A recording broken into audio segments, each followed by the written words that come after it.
যদি সন্তান কোনো দুষ্কর্ম করে তাহলে সেই অপরাধ শুধু কি সেই সন্তানের?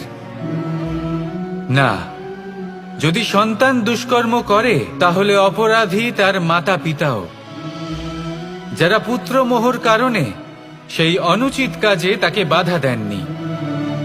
অপরাধী হলেন তার পিতামহ, যিনি নিজের কর্তব্যবোধের কারণে নিজের পরিবারের যত্ন নেননি, যিনি সন্তানকে কখনো শাস্তি দেননি। অপরাধী হলেন তার সেই গুরুও, যিনি নিজের শিষ্যের সেই দুষ্কর্ম দেখেও তাকে প্রতিহত করতে পারেননি।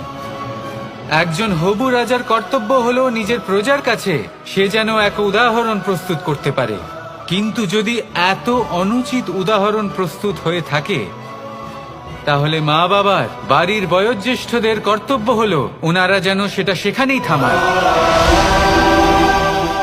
হয় ভালোবেসে নয়তো শাস্তি দিয়ে। যদি না থামানো হয় তাহলে মহাভারত অবশ্যম্ভাবী। রাধা রাধা।